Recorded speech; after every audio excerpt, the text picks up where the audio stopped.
Hello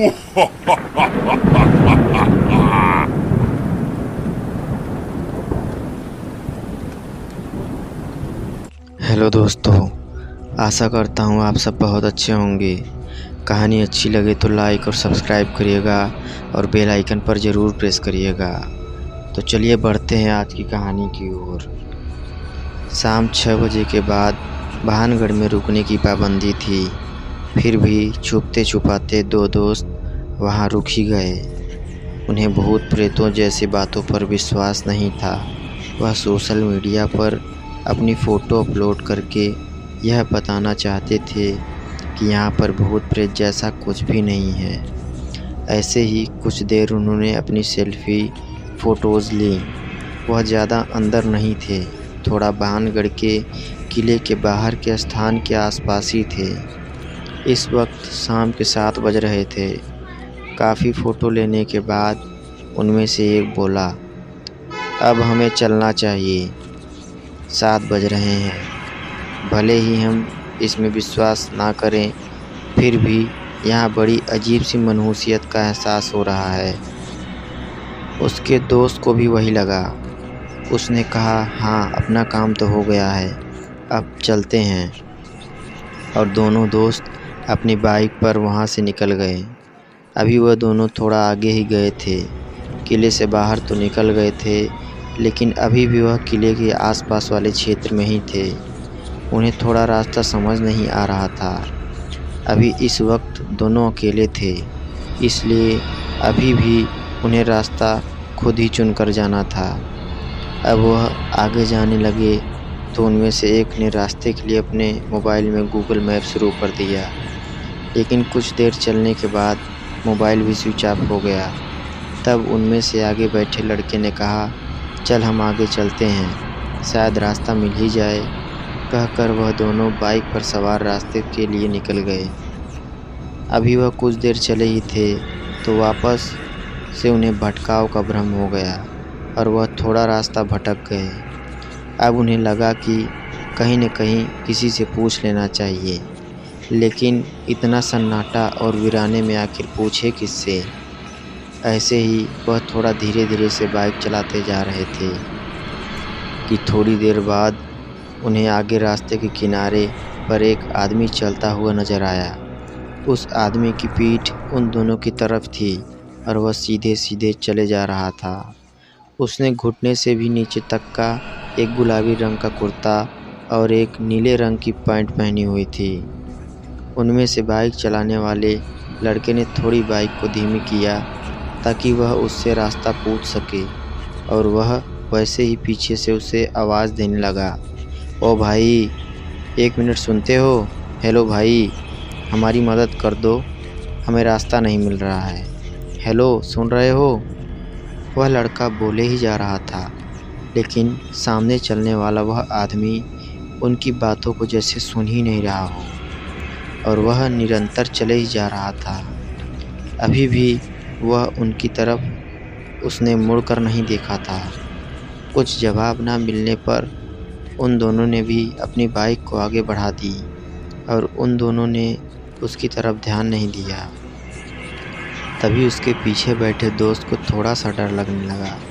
उसने कहा, यार, अभी रात होने वाली है, देखना यहाँ पर तो अभी से कितना अजीब सन्नाटा लग रहा है, हमें जल्दी चलना चाहिए।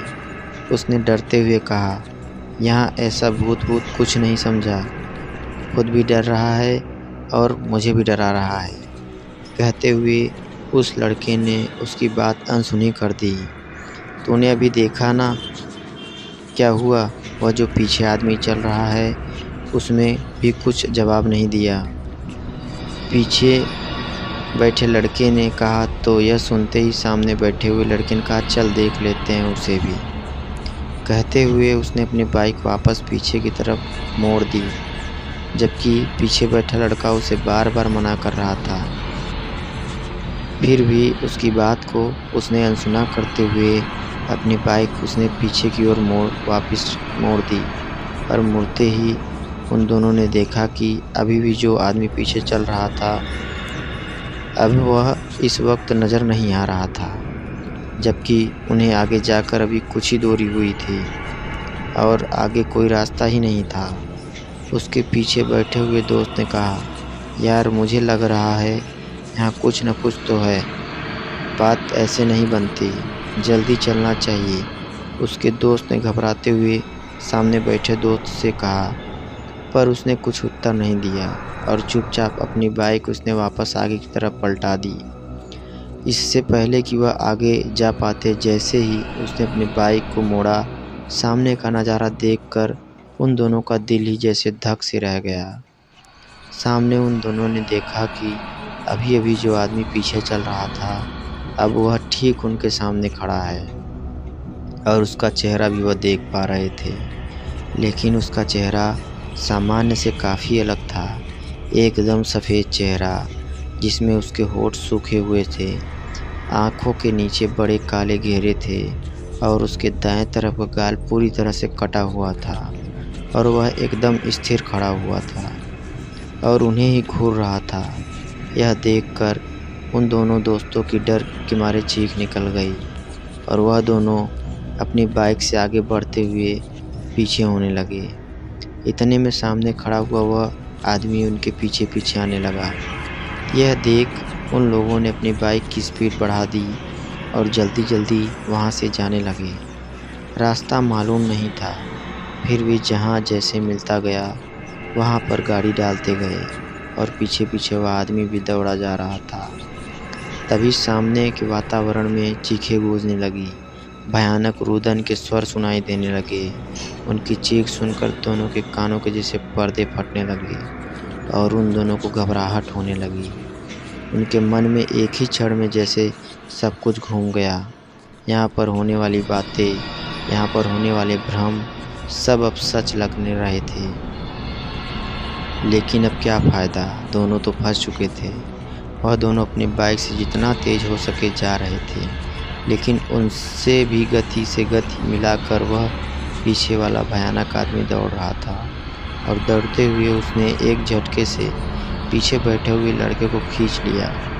एक चीख के साथ वह लड़का नीचे गिर गया और गिरते हुए उस आदमी ने उस लड़के को काफ़ी बिजली की फुर्ती से उसे तेज़ी से अंधेरे में लेकर गायब हो गया। जब तक सामने वाला लड़का कुछ समझ पाता, उसने पीछे मुड़कर देखा तो उसने देखा कि उसका दोस्त वहाँ नहीं था और उसने उसकी चीख भी सुनी थी।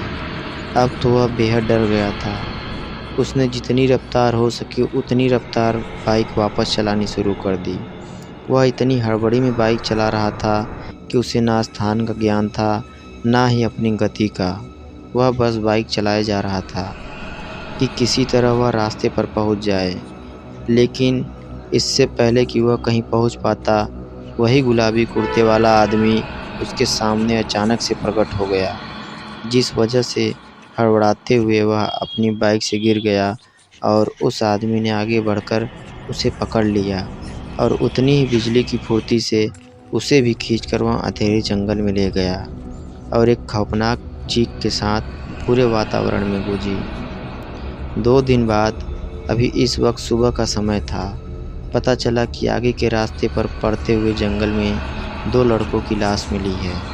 उन दोनों के सर गायब थे और धड़ पड़ा हुआ था। वह दोनों संदिग्ध अवस्था में उस जंगल तक कैसे पहुँचे, यह बात छानबीन कर रही पुलिस के लिए भी एक चुनौती थी।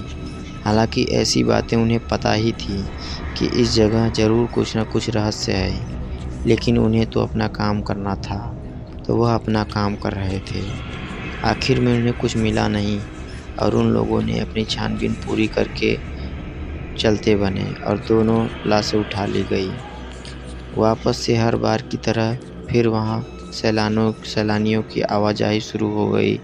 दिन भर सब लोग घूमे फिरे और सभी को सख्त हिदायत दी गई थी, शाम के 6 बजे के बाद यहाँ पर कोई न रुके। लेकिन इन सब के बाद भी वहाँ एक विदेशी पति पत्नी का जोड़ा था जो इसमें विश्वास नहीं रखता था।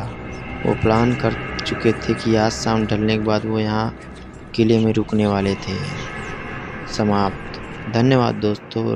कहानी अच्छी लगी तो लाइक और सब्सक्राइब करिएगा और बेल आइकन पर ज़रूर प्रेस करिएगा।